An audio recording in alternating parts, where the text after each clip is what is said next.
Fabien Opflichter, Sébastien Martin, President of INCYBER. Then we have Merlin of Morpholab.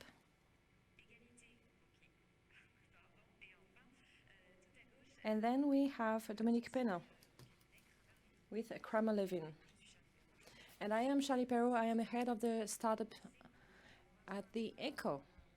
So we will have an hour of discussions, and at the end you can ask your questions. We will have a small Q&A with a mic.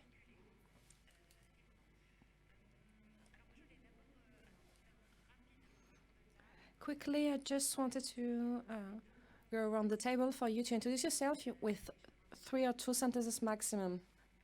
Starting with you, Merlin, please. Can you explain what is Morpholab? Maybe it's a bit technical, so be simple. Speak in English for Mark. So Morpholabs is a company behind the DeFi protocol, which is doing like lending on the Ethereum blockchain.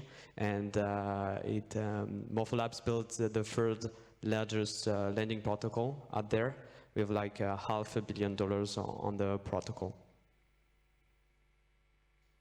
Pour ma part, I am the representative of RedSquare, which is a one-stop for the risk management for Web3. We are working with partners to develop an offer which is peer. Our job in a more general way is to bring more expertise to the development actors related to our domain, and we are trying to help them regarding risk management to overcome their challenges. Can be from audit of smart contract to the conception of a different type of architecture, and also for everything related to flow securitization and blockchain.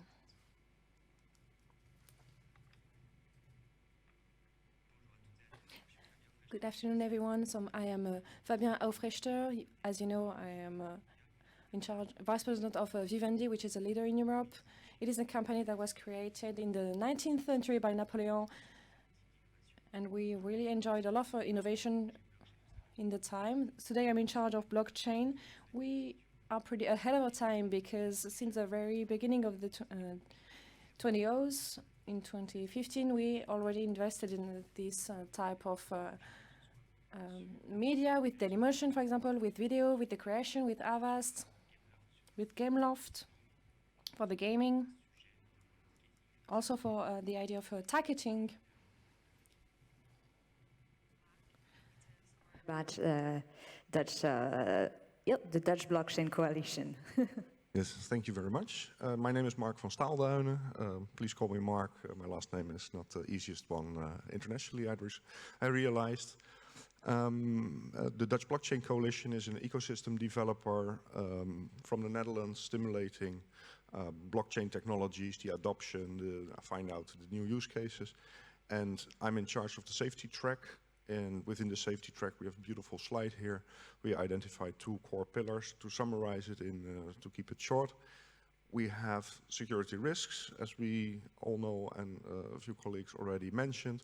But what can we do about it? How can we avoid abuse of blockchain technology and the crypto assets specifically? And on the other hand, this is such beautiful technology. I have a technical background. Honestly, I really love it. It's fantastic. We can also use it for opportunities to create more trust, more safety in the digital society that we are developing. And Dominique. Bonjour à tous. Good afternoon, everyone. My name is Dominique Bonin. I am an attorney at Kramer Levin agency.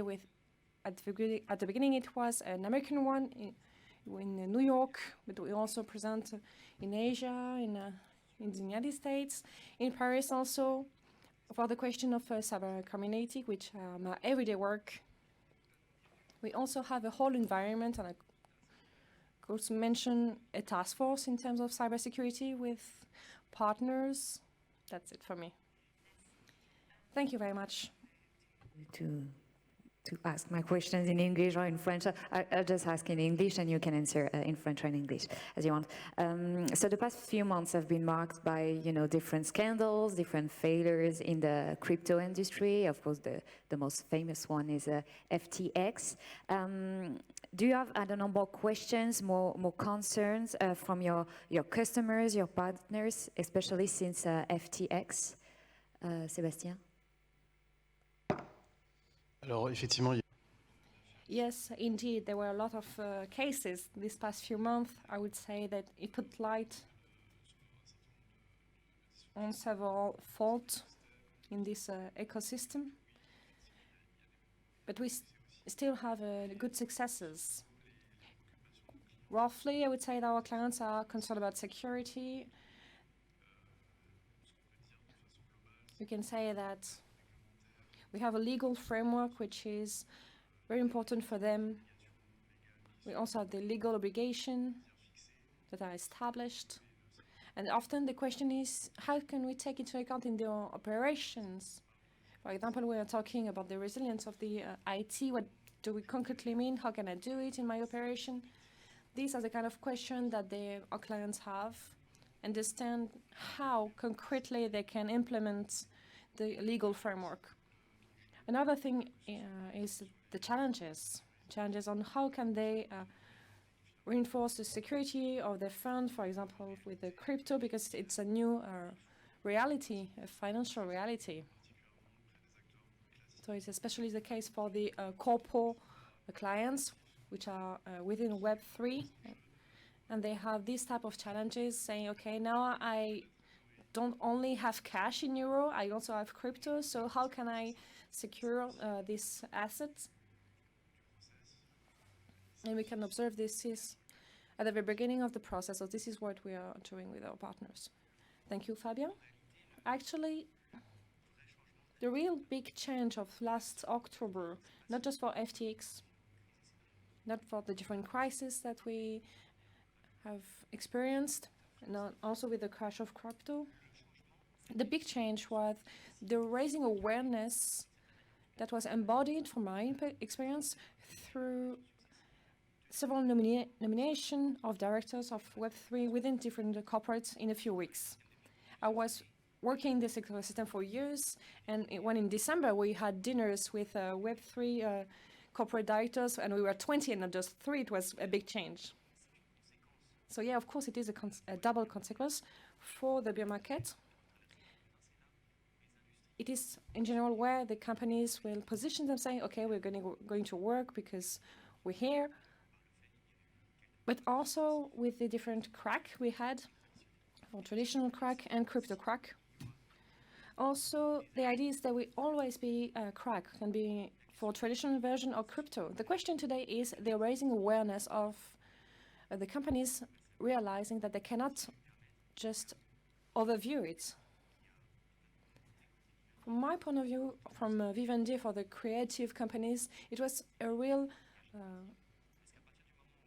call of awakening, because we are realizing the opportunities but also the risks.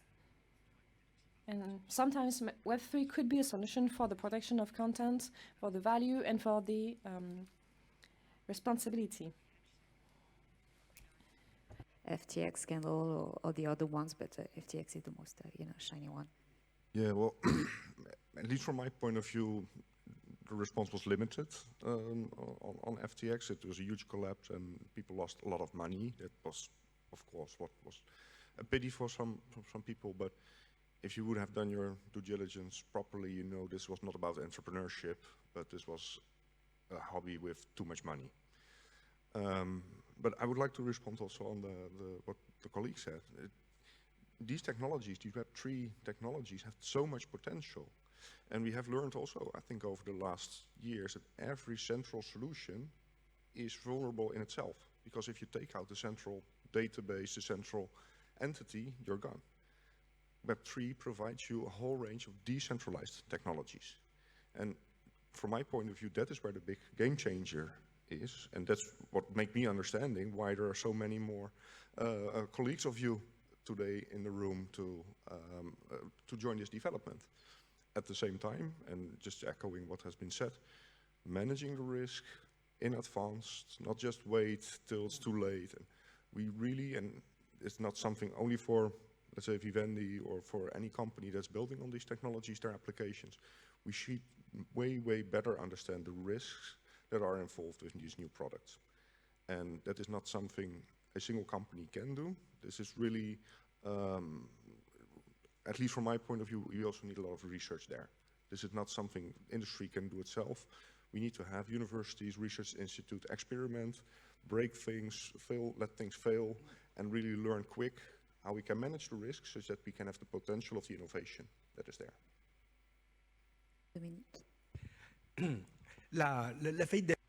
Yes, the crack of FTX, in my opinion, is quite anecdotal because no sector, no industry was not taken by this system. And it will happen once again because it is human. We always want more. We want to challenge everything. It is human. So I hope that here the people here are more sensitive than the FTX. But FTX, like every crack, has one more good aspect, which is for the actors of the environment to think of what is good about regulation. Regulation remains one of the pillars of security for these actors and also for consumers. And in a more general way, it allows the powers and the governments to have a more legal point of view about Web3. When I talk about legal, I mean law enforcement. I mean for the government to be able to know more about these questions. So I think it's a positive aspect of this crack. For the clients, yes, of course, that might be the opportunity for them to think and say, okay, that would be good to call for someone that can help protect their information. If you know, it strengthens your protocol. Not really. In fact, we saw like a huge growth after this event.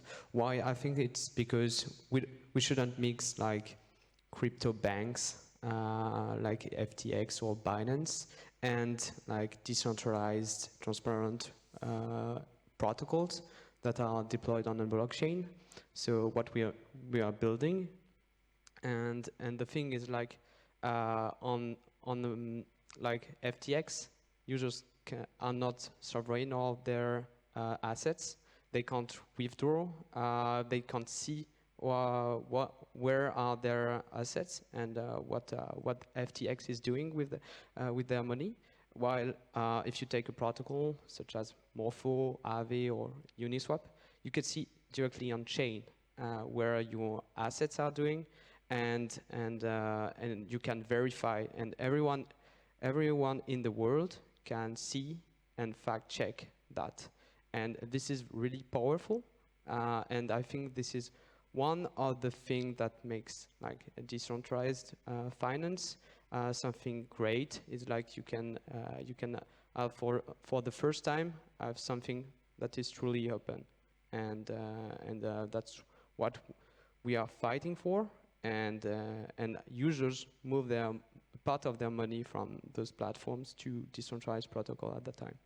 It's powerful, but it's also more dangerous because everybody can see it. Yeah, it's as you said. This is I think it would be perhaps another discussion. But if something is transparent, you boost innovation. You also boost trust. But at the same time, you have all the hackers out there in the world that can see your protocol and try to exploit your flows.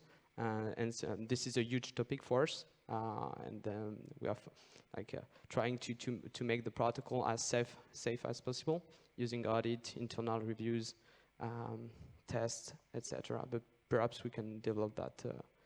Of course. Another question. Fabien, you refuse to work with FTX, right? Well, actually, within Vivendi, we've always been doing some due diligences of all the potential partners we've been contacted. The issue is that every brand, they are all willing to connect with big players in the industry, including Vivendi. We're not the only one, but we are in the market for a while. And the issue is that we have a real consideration for due diligences. We don't want to work with any player without doing it. And by the way, I'm often afraid when I'm hearing about due diligences in the public institutions because they always think about strategy, businesses, economy. They forget completely about cyber risks. And that's part also of the global due diligences that we have to do when dealing with the project. We've been doing a few years ago, sounds like the Middle Age for me, but the Libra due diligences, and we declined, explaining why we shouldn't have to go there. In the meantime, for FTX, yes, we did it, and actually it was interesting because most of the people knew, and that's something which was horrific. I mean, in the press today, everyone was like, it's something we didn't know. That's not exactly true. There were plenty of people knowing. And actually, the thing is that there's nowhere where we can really ring the bell and say, okay, there's an issue. And that's what we need also in the public authorities. We need people, as it was mentioned, in order to connect better with private players, which are maybe more, and it's normal, power in terms of dev. We have more than 1,000 dev within Vivendi, just for the dev working for clients, not even the dev working for our products, such as in Gameloft.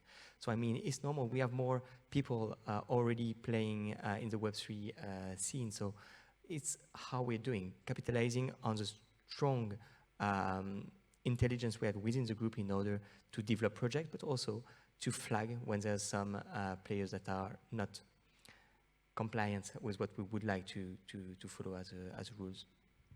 Okay, so you mentioned due diligence.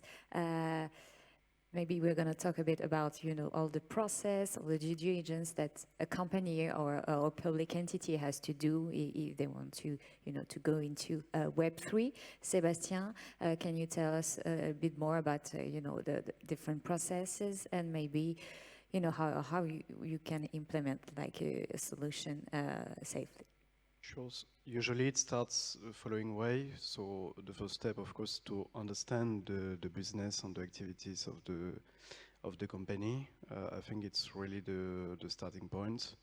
Then, of course, usually you put a lot of attention on the founders, on the team.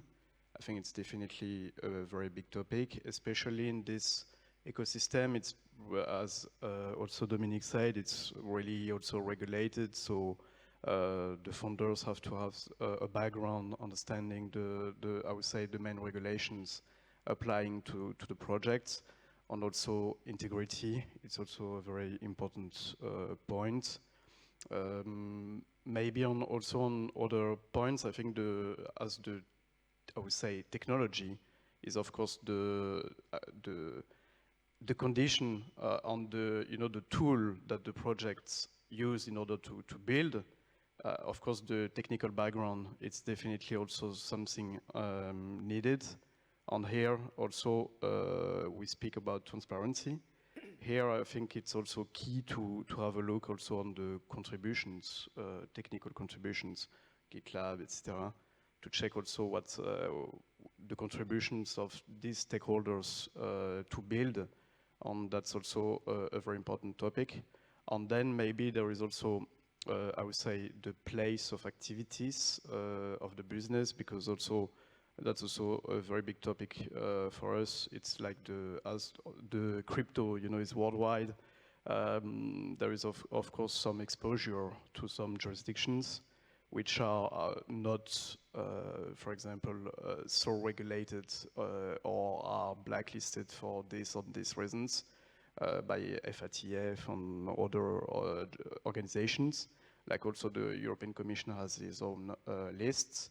To us, it's very key to understand, okay, what could be the impact being in this jurisdiction and on the business. Like, I will give you a concrete example.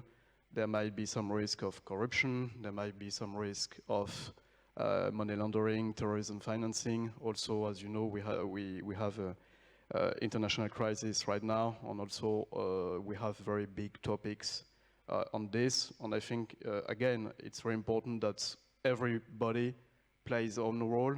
To me, like due diligence, it's like empowering also the control of the community, and each one brings its contribution to that in order to make sure that these stakeholders, are, I would say, also trustful. So that's also our job on a daily basis. Dominique. Dominique. Je rejoins.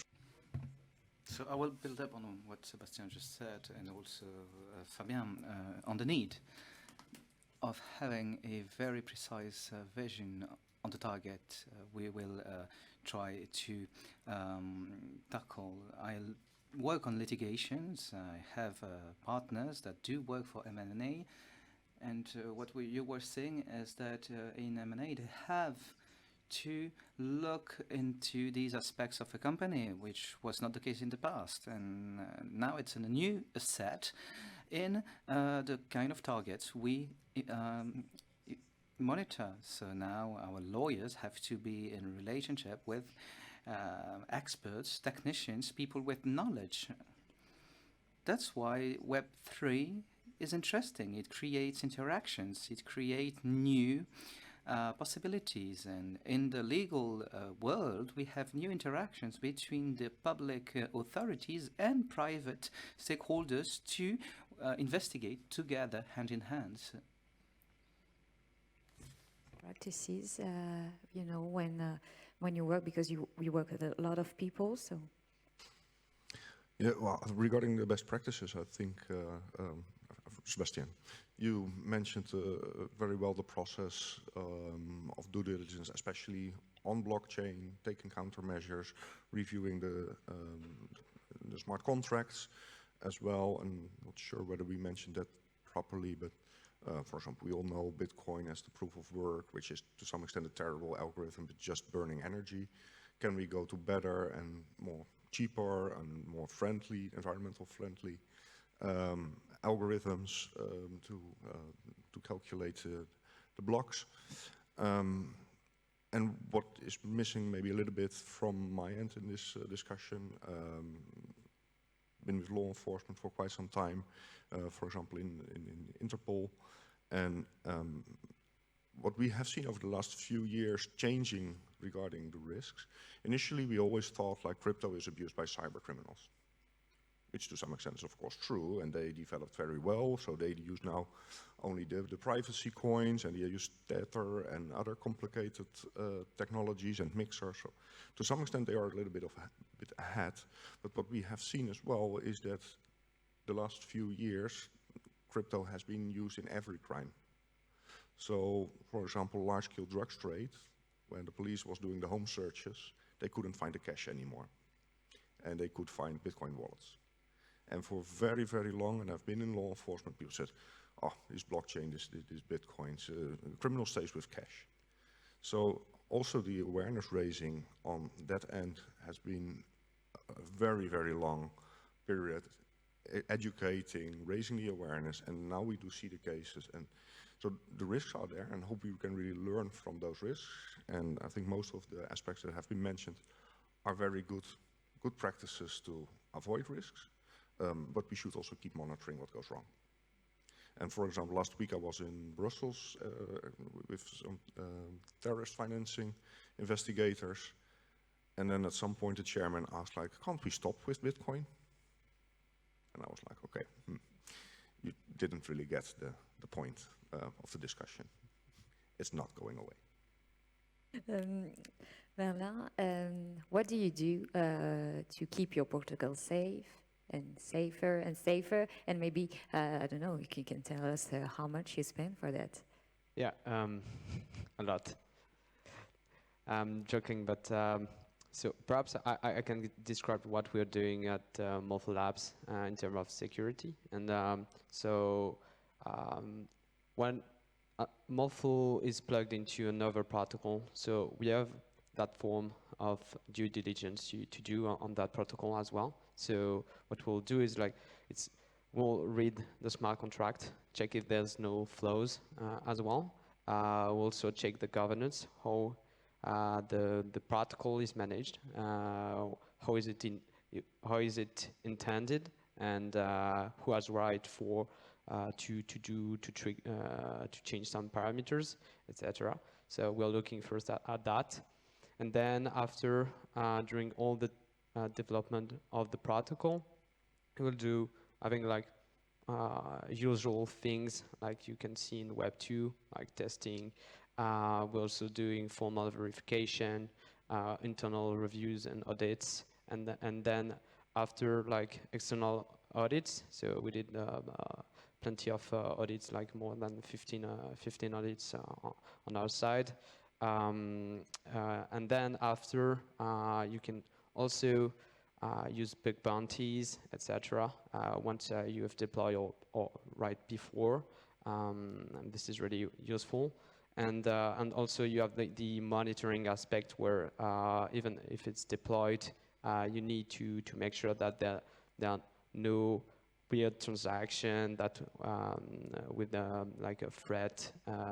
You need to implement threat detection, etc. So we are doing that as well.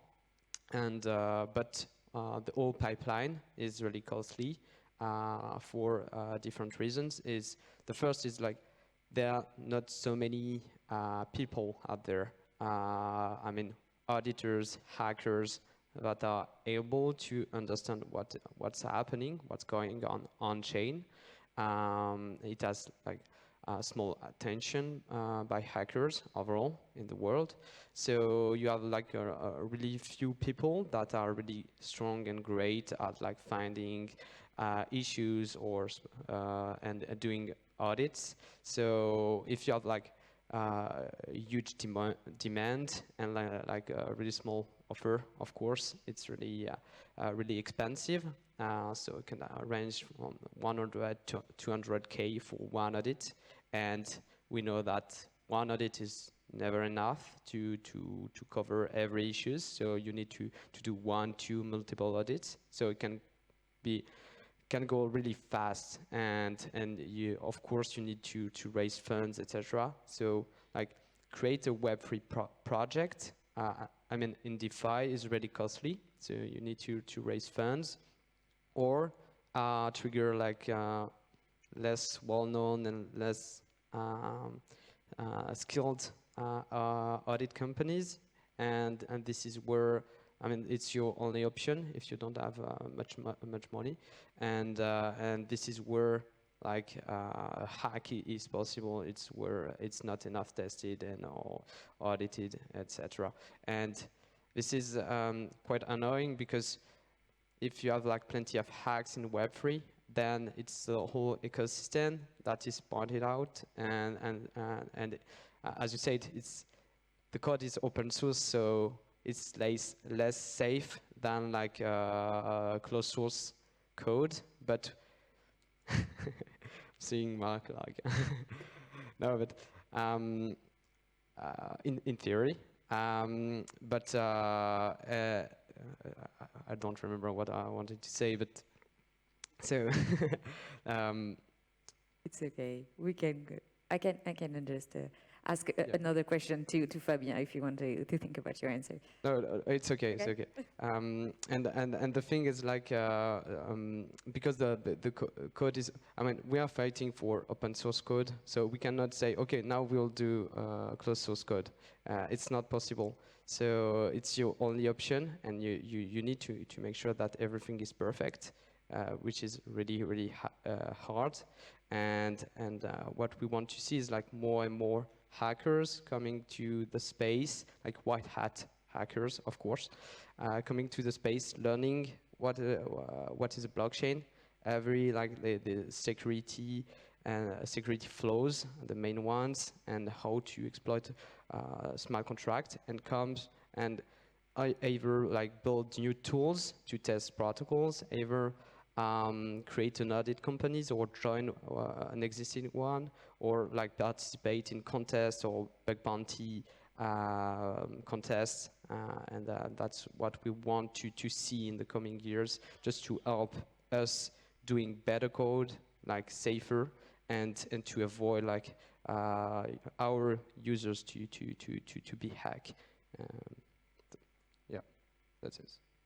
Fabien, inside Vivendi, do you have like, I don't know, experts in your team maybe dedicated to audit the project, or? En fait, c'est pas spécifique au Web3. It's not something that is a specificity of Web3. It was already the case of Web2, and it's the case for every project. It's something we need. We need to invest to work on this with partnerships, or also using the solution. And if we use the solution, we have to audit it. It seems quite obvious in normal economy, but it's not the case. And this is weird. When we talk about Web3, that's the real issue. With Web3, we should have the same solutions as for Web2. Web3 is just an opportunity to seize in terms of security, in terms of value of assets, and also responsibility on content. So I cannot imagine that in the future the content creators will not use Web3. I'm sure that in the future Les Echos will have this kind of security for payments, but also for content, images, videos. And Web3 is also an opportunity to solve issues. I'm not here to sell you Web3, but there are some issues that we could solve with Web3, but we cannot use any solutions. If I have a message to convey to you, we have to do your own due diligence. Okay, so if you do it right, your due diligence, but something happens, there's a breach, there's a hack, I don't know, anything. So how do you react? How do you say, maybe Sébastien, what do you do exactly? On appelle Sébastien. We call Sébastien, of course. So yes, indeed. First, you have to be very fast. That's the first thing. You have to report on it. There's a compulsory framework for that, and Dominic might talk about this later. First, we have to be very reactive. We have to understand what's happened. We have to map the situation and then try to understand what we've lost, what happened, where is the data, to really quickly, with the investigators, be able to freeze, for example, the funds. And so we have, through mapping, to be able to identify the entrance gates or exit gates of these hackers, and we have to quickly close them. And so that's what we do with the law enforcement. And so there's a real challenge there, because we have the decentralized platforms that are regulated in France. So they have this role to play, and they have the obligation to help out the enforcement of legal, and also the different investigations, legal investigations. That's one point. And then regularly we do identify breaches or vulnerabilities, and we share them with the people that can act on it. And then you have the investigations, because you have to find who's responsible for the hacking. And this is a work that has to be done too, and you need to cooperate very efficiently with not the public authorities, but also the private sectors. You have different communities that do work on that, and you have to use them. And that's the role we are trying to play. We really want to be able to use all the communities that are there, that are available, to be able to roll them out when something important happens, to then be able to solve the issue. Dominic? I totally agree with what Sébastien said. We have to be very fast, very, very fast. This is totally crucial. And the law does impose the victims to call the ACNIL, so the French agency, in the 48 hours. And everybody knows that, but you have to implement it then. And to do so, you need to have the right equipment. What does it mean? You need private companies such as yours, such as Sébastien's company, but you also need, and I'm not trying to do some advertisement here, but you need a good lawyer, someone who understands the structure, how it works, the real disaster it is, and how you survive it. And how do you survive? Well, by being very reactive technically, but also very reactive towards the legal authorities. Because the legal authorities are not so bad in France. We have a toolbox that is complete, that is efficient. All the regulation is in place for that, and all the proceedings for the different aspect of it do already exist. So we are quite lucky in France. There's a good awareness of the issue. France is really an important workshop for Web3 with a good policy. They want to accept it, the government wants to accept it, but also regulate it. So the different stakeholders are regulated and have to abide by a regulation that does force them to do due diligence work on all the stakeholders, and they are communicating with an authority in Paris that is there for all the big cases. If you are in Marseille, for example, you go to the DA who calls right away Paris, and you have someone there that is in charge of the section, and they have 3 people in charge of this part of the legal system. They need more money, they need more people, of course, but if we keep going, we will have more of these DAs, because at some point we had people working on money transfers being robbed, and now we will have to deal with Web3 hacking. And the same goes for the police. We have incredible people. And what's very interesting in this new legal framework is that we have police officers, we have lawyers that will accept to start cooperating with the private sector. And it is new, because in the past we used to do everything on ourselves. And now there's an issue. How do we gather the evidence? Who did it? And the public authority is now very happy to have someone like Sébastien at hand, who's able to find solutions, to find these experts that do not work for the police. So this is where we have to meet. And for once, in France, we finally have law enforcement that is happy, that is glad to work hand in hand with the private sector. And of course, there lies the question of sovereignty, the state's importance, and so on. But rationally, everybody is trying to work hand in hand to move forward. It's new, it's not perfect, but nothing is. And it's still improving. And so it is something I see with a quite optimistic idea. The Holland, is it like very transparent that you have to report very, very shortly? Yes, I think the key here is transparency. So, but that's why I was laughing on open source. That is transparency in your code, and it can be reviewed, and in the end, that's the best way to get the best code. But it's also being transparent in your communication. So in the Netherlands, we have now a huge hack on a company that was supporting surveys that has been done on behalf of the government. So they have all the data of companies, they have data of citizens, and these databases have been confiscated, and we don't know yet where the data is. The company closed its door, took the email address away from the website, the phone number away, and nobody knows what's going on. This is really the bad approach. And everybody who has been involved in this is really like, this is not the way to do it. Because, like you were explaining, you have done all your measures, and still you cannot have 100% security. So explain what you have done, explain what went wrong, and learn all together.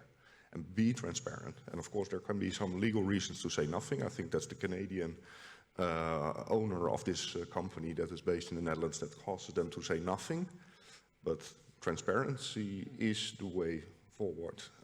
And so we have also, in the Netherlands, you have to report to the, let's say, privacy authority.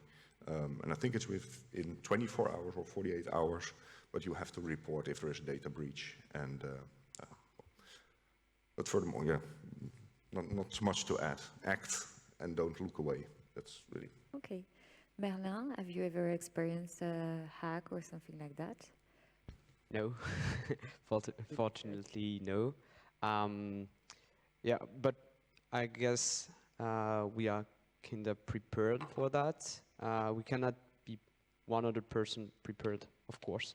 But as I said, we have monitoring in place.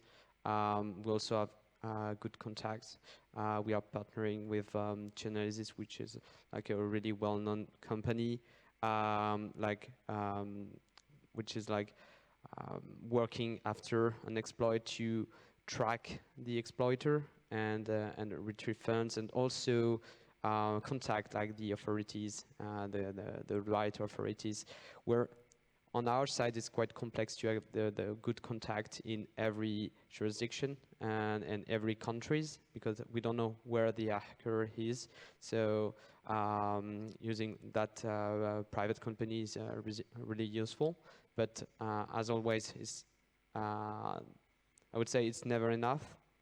We're trying our best, and it's also another cost for the company, of course, which we can afford. But I know that not every company could afford. So yeah, not much to add on that. Sébastien, are there enough, experts in Web3 into, the police, the law enforcement? Alors c'est une très bonne question. Good question indeed. I would start by just remind you that the blockchain is a very recent invention, only 15 years. So we are just at the beginning of the process. Today, I think that there is a rising awareness of the need. We have some experts, but quickly we can see that we have a lack of experts in terms of figures, in terms of number, so we need training new experts. Even myself, I map out the existing training regarding the expertise we need in our jobs. There's not yet existing training about this very topic, so I think it's a real need. So either the public, the broad public will need experts, the private sector, and every time we will have different approaches. For example, for the broader public, we will have a general mapping to detect, for example, the cash that is flowing for financing terrorist groups, activities, illegal activities, or for everything related, for example, to the nuclear proliferation. So it all will be detected. And for the private aspect, I will say that there is also a challenge of screening, which is continuous. And when we are tracking down information for the private sector, we need someone to treat this information, to exploit it. And I think that today we will soon be well overhead, and we need to develop new jobs. We are just beginning to work with an international cooperation, like Mélan just said, and I think it's a hot topic because some jurisdictions are more mature, some a bit less. For example, in France, in Germany, in the Netherlands, no problem. But in different jurisdictions, a bit offshore, there are a lot of projects that are offshore. And here, in this case, how can we react? Will we have the same reaction? They are doing some efforts with new laws, with new frameworks, legal framework. But the main challenge is on the application of what is written on paper. Fabien? Just to come back on what Dominique was saying, I think that really we need to know, and in France we're not very good to that, we need to be proud of what we do. In France, we are the leader of Web3. I was in Austin, Texas. I was in India a few weeks ago. And when we're talking about Web3, we are only talking about France. And as a consequence, we have the biggest actors of the sector that are choosing France. Thus, we need more talents. And these people cannot hire talents because we need like 1,500 talents, but they're very expensive. We cannot choose them, so they can choose their own project. But as a consequence, in the domain we need more expert, for example, of a public institution, it is difficult. It's not impossible, but it takes more time because we need for these people to get trained. It takes time. And of course, there is a gap that we are seeing. But little by little, we have more and more trained people. Today, education, training is a priority because there is a big lack of people, not just engineers, programmers. It's okay, we can get them trained quickly, but for advising, consulting, we need more experts. It's complicated to find people more working in compliance or modelization on token. But in France, we are a bit ahead. This way, we are more able to understand where are our priorities, to see where are the different topics. In any case, we have experience. And thanks to this experience, we have two lessons to remember. We have to be an engine and take the other countries with us. Easy to say, of course, but when we in Vivendi, I can see that we are in France, we have our headquarters in France, and this way in the different countries where we have branches, we are leaders, thanks to our experience. Second aspect, we have to, and it's even harder in France, we have to take risks. Take risks because this is how we learn. Of course, not just any risk, we have to measure it. But at least to take some risks, to be more brave, because legal framework are one of the most developed in France than anywhere in the world, but not get perfect for crypto, NFT, for any type of innovation that will be very close one to each other with the IA which is coming. So yes, we have to be brave to take risks, but we have to be supported. And like Dominique was saying, we need support when we are a company because we cannot succeed by our own. We do not have the expertise. We cannot hire enough talent because they're not here yet on the market. So we have to look for the best, and I think they're just around me. Marc? The France is leader in Web3. Oui. Yes. Not fully aware how the Web3 market is in France, so I assume you're fully right. But to add on the talent discussion, this is a similar discussion we have in the Netherlands, where it's also very painful to get the right skilled people. The way we solve it with my company is really work closely together with the universities, make many master thesis assignments, such that people work for you for half a year, do some research, and then you can take the good ones and give the less good ones to others or for other opportunities. But I'm always surprised how what small numbers of companies follow such strategies. Because the partnerships with universities are really low in the Netherlands, what I do see from company perspectives. And I think that is the perfect source of talent, well-educated, driven, fresh. So and if they're working for you for a year, you really have strong colleagues in the company. So at least the way we work on it. Okay. What are we missing today? Fabien mentioned, of course, the talents. Maybe Dominique, from your perspective. Well, I have a feeling, well, it's not just a feeling, it's a certainty. We are living in a world which is ongoing, it is being built. We are climbing up the steps with a very nice French stairway to reach this pride, this French pride.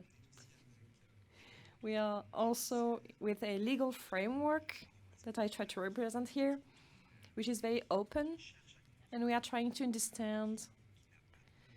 We are not afraid. We are opening our arms. And I think that really, to come back on what you were saying, it is really important that everyone work together.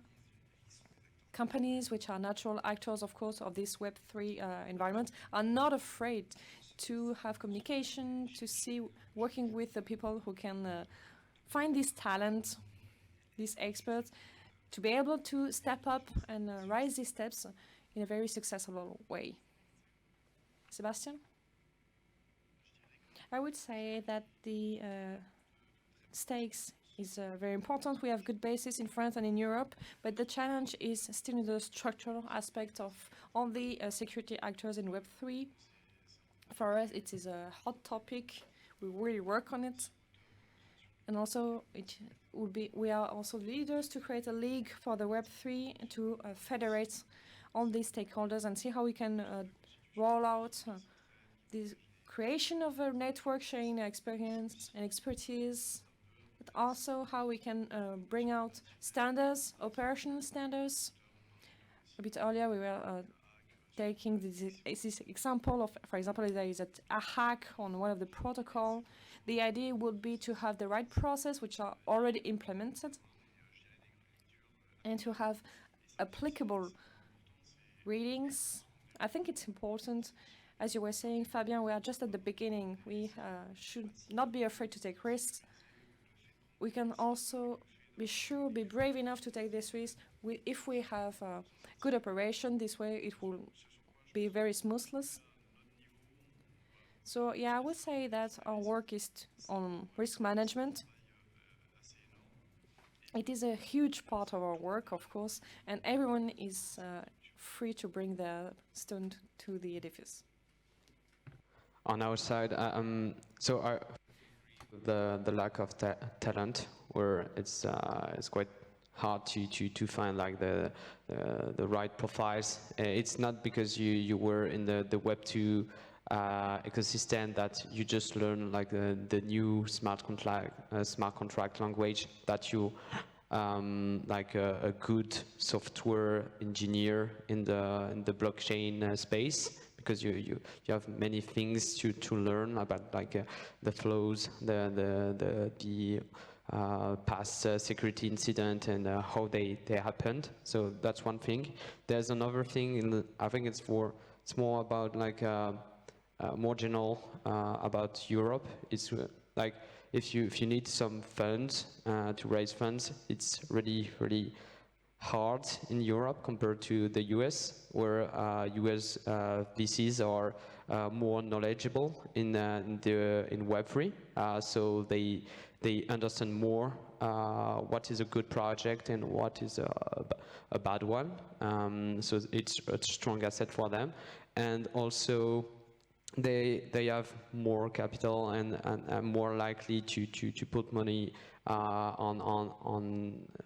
on a startup or a company, and for like a European company, if they need to raise funds, it's quite hard to raise a huge amount, and I mean it's way more complex, and which can be not a blocker for growth, but can make like the startup life way more harder than a US-based company. And I think it's not, we need to take, as you say, the more risk, I guess, and just because if you take risk, that's how you learn. That's it. But you managed to raise a lot of funds, no? Right? Like yeah. 20 minutes. It's more Paul on my side, but yeah, we raised like 80 millions from Andreessen Horowitz and Variant, which are like the two best crypto funds in the ecosystem, and we are quite proud of it, and it's super useful because we have it allows us to access like engineers from their teams that are like for instance, we have people in these companies that are doing like formal proving or like really math-oriented research that can help us on some research topic that we have internally. So it's really helpful, and also they have like a huge network in the US, of course, and so it's easier for us to address that market, given that we are a French-based company. So it's a really real asset for Morpho, for sure. And just to finish this roundtable, Sébastien, you mentioned this league. Who can apply, and is it already launched or not? En phase de création. It's an ongoing process. We are creating it, and whoever is interested can contribute, of course. And what's our role? So it's an association that we want to create, and the goal would have to have a structure for this network that would allow for experience sharing, to build new processes that can be of interest for operational people, but also to have a certain pedagogy to be able to teach. Does it answer the need of talent? Not all, but it can contribute in some way. So we were discussing with the cyber team yesterday, and we realized that in the cyber area, they are interested in Web3. We can also discuss the good practices in a hacking situation. This could be able to help us build bridges with general Web2. So, and now we can go to the Q&A session. So you can raise your hands, and we'll have a microphone passing through. Thank you.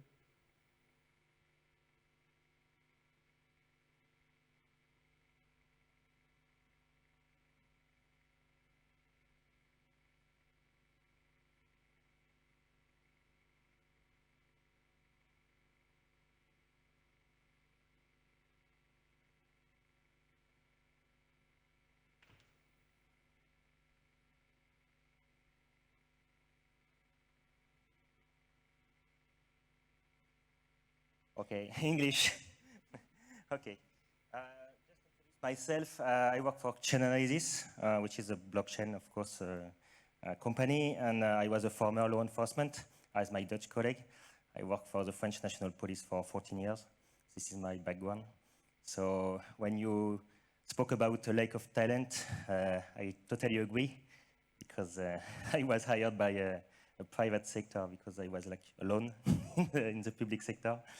It's very difficult right now to find good talent in cryptocurrency, and in my sector even more, because we are very few investigators, to be honest.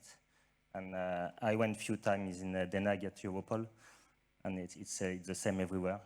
We are few, but it's a new industry, so it's very challenging. You know, I totally agree with what you said, all of you. And it's very interesting to have this kind of debate here. And this is not very a question that I have to say, but just about my point of view, as you may understand. And the reason is why I joined the private sector as a law enforcement is because I was limited. I was limited in my job, and I need to learn more. And as you also mentioned, the knowledge is very difficult to find in this particular area. And mostly right now, the knowledge is in the private sector. So that's why I did the move. And I have no regret about that. In Chainalysis, we are like 100 investigators. And I was the only one in France in my unit. So it's better for the knowledge, of course. So this is just to give you a short feedback, because I think I'm in the topic. So this is just a feedback, and I think maybe you want to say something as a former law enforcement. Yeah, well, it's well recognized that the people who really understand crypto investigations go to the private sector, and to some extent it's also not bad, right? Police has also kind of educated the goal. Without the law enforcement background, it's really hard to be a good investigator. So these things happen, and at the same time, the law enforcement or police agencies have to learn how to treat the digital experts. Because they're treated like the guys that walk on the streets, with all respect, but they're paid way too less compared to probably what you get in the private sector. And they have to adapt. If they won't adapt, they won't get the right people. And that's really, if talking about skills and experts, challenges within law enforcement, this is really an issue, that they are not equipped and not ready to pay salaries that are comparable to the private sector. So they will lose always the people to the private sector. And also, in France, it's not very cultural to work with private sector when you are in law enforcement, and this is what you said. And that's totally true, but well, not totally true, because we have this, I was in a hacking team, you know, in national police, so we had a lot of private solutions, like Celebrite, for example, to doing forensic and that kind of thing. So I think it's normal to work with like chain analysis to do your investigation in cryptocurrency, and to work with morph labs to get aware about a hack or something like that. Just to take a recent example, my prior unit worked on a hack on Platypus. I don't know if you were aware about this hack. It's a flash loan attack. It's like you can borrow like 44 millions in USDT, and you can do your attack in in a smart contract. And they succeed to do this investigation because of two things. The first one is the collaboration with the private sector, because the warnings came from Binance. And from Binance, from a former law enforcement agent who is now working for Binance. So it's very important to work closely with the private sector. I'm deeply convinced of that. And that's because of that, they were successful to have 2 people in France. Peut-être, je vais faire exprès de tirer un tout petit peu le fil. I might go beyond that. It's not only about public or private sector. There was a trigger for me, a revelation. We've been talking a lot about hacking. So people that are criminals, just a binary view of that. But there was a revelation for me before the COVID-19 crisis, so it's nothing new. I was called upon by the Slovenia government. They told us we are unable to trace we've seen a lot of money coming on our Web3 ecosystem, and we don't know where it comes from. And so they called us to support the government, and we had the people with us, and we've realized the money was coming from China. What's great when you work with a government is that you have other tools. So we were able to convene the China ambassador to investigate and to see why this money was there. And they told us in the Middle Age we wanted access to your ports because they were the reason to put an end to the Silk Road. And you said no, then we had Yugoslavia, and you said no, and so we were patient, but I can tell you that we will end up being here in your country because we will have the hand on your crypto wallets, on your financial sovereignty. We will finally get the power on your country thanks to your crypto money. These are not criminals, hackers, but this is something happening. So when we're talking private-public, this is not the same division as in the past, when we were talking about the Westphalia treaties and only states. This is not how it works.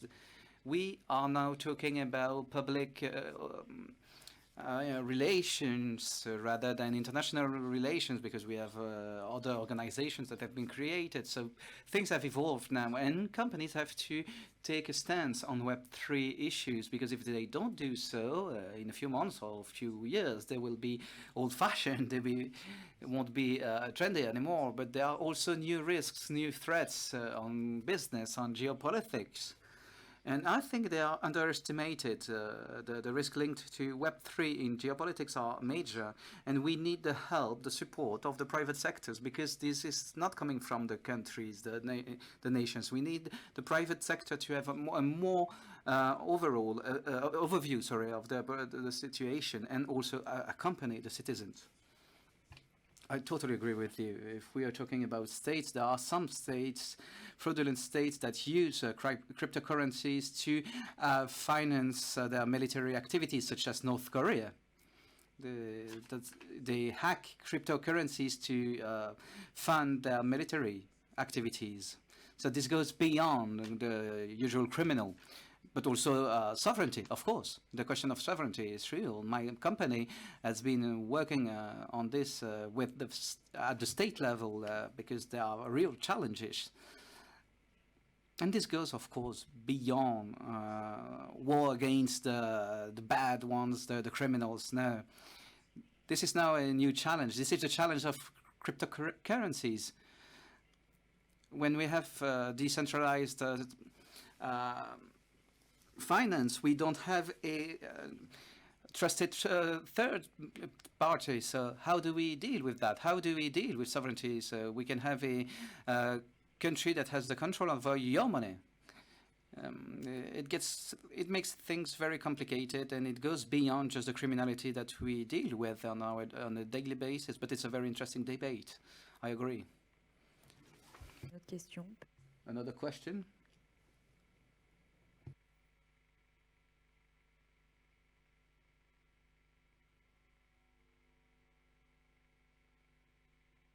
Thank you.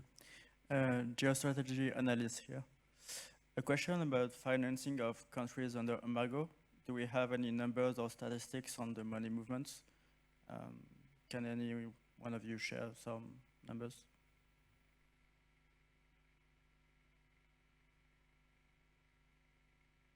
We couldn't hear the end of the question. Sorry. Do you have numbers or statistics on the money movements for countries under embargo that use crypto to finance themselves? No, but we know how it's working.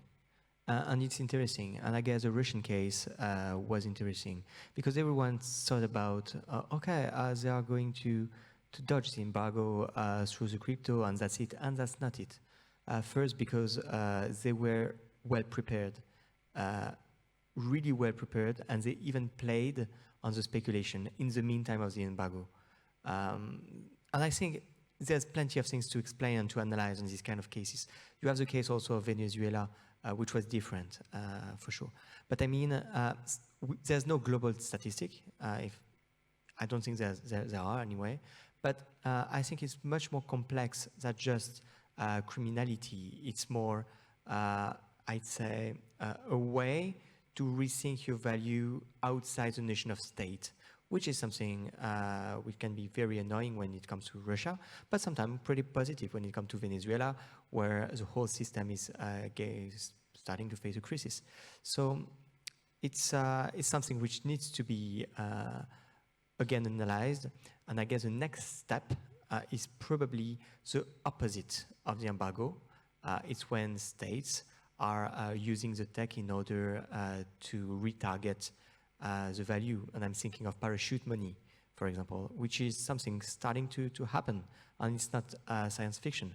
It was already existing, but I mean, with the way they can now program the money through cryptocurrencies, they are also using these kind of tools in order to retarget products, clients, etc. I mean, there's a real parallel between these two cases, embargo and parachute money. But again, there's no real numbers now. J'ai peut-être juste rajouté un chiffre sur les I might add a figure on hacking volumes, because this is something we've been talking about. It's 3 billion just for 2022, so you can realize how big it is. Okay, but thank you very much again for your attention, and thank you for being here with us today. Thanks.